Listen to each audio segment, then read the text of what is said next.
जैन साथियों, welcome back again my channel Anil army rider blogs. दोस्तों, आप लोगों का दिल से स्वागत है मेरे चैनल के अंदर और आशा करता हूं कि आप लोग अपने घर पर स्वस्थ होंगे और सुरक्षित होंगे। दोस्तों, आज मैं बहुत ही इंपॉर्टेंट आप लोगों को बहुत कुछ बताने वाला हूं। आज मैं आपको बताऊंगा इंडियन आर्मी से रिलेटेड कि इंडियन आर्मी में बटालियन का मतलब क्या होता है, ब्रिगेड का मतलब क्या होता है और कोर का क्या मतलब होता है। सारी चीज़ें मैं इस वीडियो के अंदर क्लियर करूँगा। वीडियो को लास्ट तक जरूर देखना दोस्तों, आपको बहुत ही मज़ा आने वाला है। सो दोस्तों, वीडियोज़ को लाइक शेयर एंड सब्सक्राइब जरूर कर दें। आप वीडियोस को लाइक शेयर सब्सक्राइब नहीं करते हो, लेकिन और लोगों के साथ जरूर शेयर करते हो सकता है किसी को यार इस जानकारी का अभाव हो तो उन तक ये जानकारी पहुंच जाए। तो मैं यही आप लोगों से चाहूँगा कि आप इन जानकारियों को ज़्यादा से ज़्यादा लोगों तक पहुँचाएं, ज़्यादा से ज़्यादा लोगों तक इस चैनल को शेयर करें दोस्तों। ठीक है, आपका ट्रस्टेबल चैनल है, इस पर आप भरोसा कर सकते हो आंख बंद करके। दोस्तों, यहाँ पर तो बहुत सारी चीज़ें मैं आज आपको बताने वाला हूँ, समझाने वाला हूँ। आपने अच्छे से सुनना है, समझना है, सारी चीज़ों को मैं यहाँ पर आपको क्लियर करने वाला हूँ। तो बात करते हैं करीब 12 लाख सैनिक वाली जो इंडियन आर्मी दुनिया की सबसे कि दूसरे नंबर की जो आर्मी है इंडियन आर्मी, इतनी बड़ी आर्मी को मैनेज करने के लिए जो है एक स्टिक मैनेजमेंट सिस्टम भी होना बहुत ही ज़्यादा ज़रूरी है। इसके लिए आर्मी को क्या अलग अलग कमांड में क्या बांटा गया है। जब आप लद्दाख में लाइन ऑफ जो एक्चुअल कंट्रोल होती है उसके ऊपर भी, या फिर कश्मीर में जो लाइन ऑफ कंट्रोल से जुड़ी आर्मी की जो खबरें आप देखते रहते हो दिन भर या टाइम टू टाइम देखते रहते हो, तो नॉर्दर्न कमांड का जिक्र उसमें सबसे ज़्यादा आता होगा। क्योंकि इसी तरह जब अरुणाचल प्रदेश, सिक्किम और सिक्किम और जो है वहाँ की जो लाइन ऑफ जो एक्चुअल कंट्रोल के बारे में आपने पढ़ा होगा, और जो आर्मी की जो ईस्टर्न कमांड का भी जिक्र आपको हमेशा देखने को मिलता होगा। यहाँ पर ऑपरेशन के लिहाज से और मैनेजमेंट की सुविधा के हिसाब से जो इंडियन आर्मी की जो कमांड है, जो 7 कमांड है, जिसमें से कि ये 6 ऑपरेशनल कमांड है और 1 ट्रेनिंग कमांड है। यानी कि कमांड के तहत कोर, डिवीज़न, ब्रिगेड और इसके नीचे जो है बटालियन आती है। यानी कि बटालियन में जो है कई कंपनियां होती हैं। तो अभी हम बात करते हैं किस चीज़ की। अभी हम बात करेंगे कि कौन होता है आर्मी हेडक्वार्टर का प्रमुख। यानी कि इंडियन आर्मी हेडक्वार्टर जो है दिल्ली में है, और हेडक्वार्टर की जो जिम्मेदारी है आर्मी चीफ की होती है। और किसी भी ऑपरेशन में जो ऑपरेशनल जो कमांडर का सबसे अहम रोल होता है, ठीक है ना। इंडियन आर्मी की जो कमांड को जो है लेफ्टिनेंट जनरल रैंक के अधिकारी हेड करते हैं, यानी कि जो 3 स्टार जो ऑफिसर होते हैं इसके जो है प्रमुख होते हैं। ठीक है, तो बात करते हैं नेक्स्ट। एक कमांड में जो है अब आमतौर पर जो है 3 से 4 कोर जो है वो आती हैं। तो कोर हेडक्वार्टर जो है सबसे बड़ी फील्ड जो है फॉर्मेशन होती है। आर्मी की कोर को भी लेफ्टिनेंट जनरल रैंक के अधिकारी जो है हेड करते हैं। ठीक है ना। इससे इन्हें जो है कोर कमांडर भी कहते हैं। कोर को अंग्रेजी में हम CORPS भी लिखते हैं, लेकिन इसे कोर ही पढ़ा जाता है। कोर के नीचे होती है डिवीज़न, जिन्हें मेजर जनरल के रैंक के अधिकारी जो हैं चलाते हैं, और इससे जो डिवीज़न या डीप कमांड भी उसे कहते हैं हम। ये जो है 2 स्टार ऑफिसर होते हैं। ठीक है ना। बात करते हैं नेक्स्ट हम जो है डिवीज़न या ब्रिगेड में क्या फ़र्क होता है। अब डिवीज़न के नीचे होता है ब्रिगेड, और आमतौर पर एक डिवीज़न के तहत 3 से 4 ब्रिगेड होती हैं, और कुछ ब्रिगेड जो है इंडिपेंडेंट भी होती है। यानी कि ये डिवीज़न के नीचे नहीं आती हैं, ये सीधे आर्मी कमांडर या कोर कमांड के नीचे, आर्मी कमांड के या कोर कमांड के नीचे वो अंडर आती हैं। तो ब्रिगेड और ब्रिगेडियर यानी 1 ऑफ जो स्टार ऑफिसर जो होते हैं वो हेड करते हैं, वो चलाते हैं, ये ब्रिगेड कमांडर कहलाते हैं।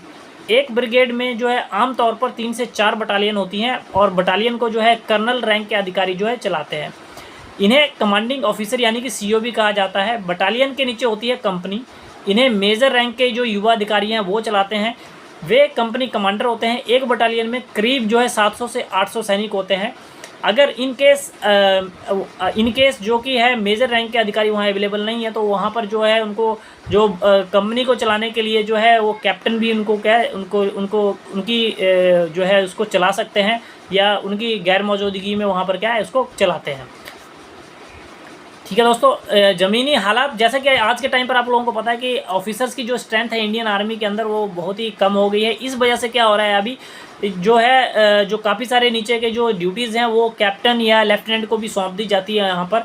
ठीक है ना। तो वो बहुत ज़्यादा वहाँ पर भी मेजर का रोल वो कैप्टन और लेफ्टिनेंट भी यहाँ पर अदा कर रहे हैं इस टाइम पर। ठीक है दोस्तों, और ज़मीनी हालात और ज़रूरत के हिसाब से जो एक डिवीज़न या तो इन्फेंट्री हो सकती है, या जो है बख्तरबंद जो है टैंक की आर्म्ड डिवीज़न हो सकती है। अगर आर्म डिवीज़न होगी तो उसके अंदर आर्म्ड रेजिमेंट भी होगी। ये इन्फेंट्री जो कि बटालियन के बराबर होती है, और इनके जो CO को जो है कमांडेंट कहा जाता है। ये भी कर्नल रैंक के अधिकारी होते हैं, और डिवीज़न के नीचे ही क्या सपोर्टिंग जो है इनका आर्म्स EME जो ऑर्डिनेंस यूनिट होता है, इंजीनियर्स की बटालियंस भी होती हैं। ये जो होती हैं इन्फेंट्री ब्रिगेड की ज़रूरत के मुताबिक उनको सपोर्ट करती हैं। अब बात करते हैं आर्मी की 6 ऑपरेशनल कमांड के बारे में। आर्मी की जो 6 ऑपरेशनल कमांड है वो कौन कौन सी कोर के अंदर आती है, यहाँ पर मैं आपको बताऊँगा। पहले बात करता हूँ मैं ये जो है ईस्टर्न कमांड की। इसका जो हेडक्वार्टर है वो कलकत्ता में है और कमांड में जो तहत 3 कोर और 4 कोर और 33 कोर आती है, ठीक है ना। कोर का जो हेडक्वार्टर वो दीमापुर में है, 4 कोर का जो तेजपुर में है और 33 कोर का जो है सिलीगुड़ी में है। 3 कोर का हो गया आपका दीमापुर, 4 कोर का हो गया आपका तेजपुर और 33 कोर का हो गया सिलीगुड़ी में, ठीक है। दूसरी कमांड आती है सेंट्रल कमांड। इस कमांड का जो हेडक्वार्टर है वो लखनऊ में है। इसके तहत कोई कोर भी नहीं आती है, लेकिन कुछ जो है इंडिपेंडेंट ब्रिगेड इसके अंडर में आते हैं। तीसरी कमांड की बात करूँ वो है नॉर्दर्न कमांड, यानी कि ईस्टर्न लद्दाख में जब LC जो है पर जो चीन के साथ जब तनाव हुआ था तो उस टाइम यही कमांड सबसे ज़्यादा खबरों के अंदर आई थी। और इसका हेडक्वार्टर कहाँ है, उधमपुर में। इसके तहत भी 3 कोर आती हैं, 14 कोर, 15 कोर और 16 कोर।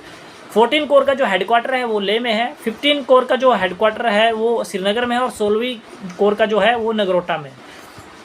नेक्स्ट बात करता हूँ चौथी कमांड की, यानी कि सदर्न कमांड आपका। इसका हेडक्वार्टर जो है पुणे में है।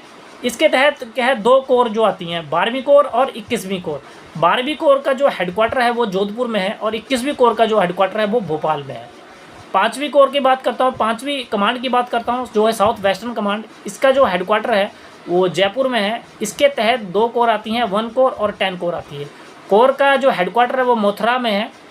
1 कोर का जो हेडक्वार्टर है वो मथुरा में है और 10 कोर का जो हेडक्वार्टर है वो कहाँ पर है, बठिंडा में है।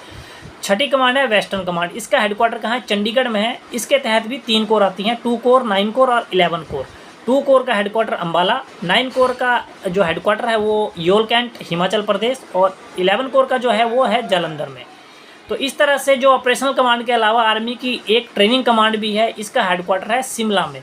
इसे भी लेफ्टिनेंट जनरल रैंक के अधिकारी जो है चलाते हैं।